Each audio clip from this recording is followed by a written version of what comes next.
tere! Mis on sinu nimi? Loola. Tšau Loola, mina olen Anna. Loola, räägi nüüd ausalt, kas sulle meeldib käia spaas? Meeldib käia, aga kellega sulle meeldib rohkem käia, kas emme või issiga?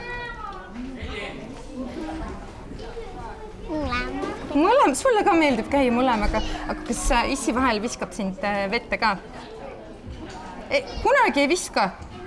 Mina küll olen näinud, et issi viskab sind vette ja sul on alati väga-väga lõbus. Siis mida sulle meeldib teha vees? Ujuda vee all. Ujuda vee all.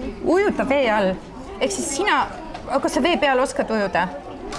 Oskan natukene. Natukene oskad, aga paremini ujud vee all? Jah. Nii, aga kuidas sa vee all ujud? Niimoodi. Kas sa nina paned ka kinni?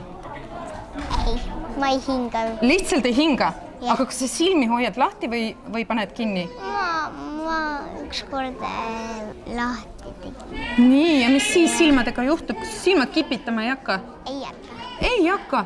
Nii, ehk siis sa ei hinga ja silmad on lahti ja ujud. Näita mulle veel kord, kuidas sa ujud vee all. Selline ujumisstiil, väga vinge. Loola, aga kui me mõtleme kõige ägedamast spaast, mis seal spaas võiks olla? Kassid. Sulle ka meeldiks kassid, ma olen täitsa nõus sinuga. Aga mis veel? Sulle liutorud meeldivad? Jaa. Meeldivad, jah? Ja kas üksinda oskad juba nendest alla sõita?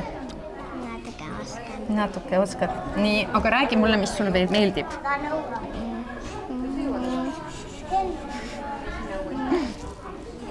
Lilled oleks ka spaas. Lilled oleks spaas. Nii, paluks spaasse palju lilli. Loolale meeldivad lilled. Aitäh, Loola!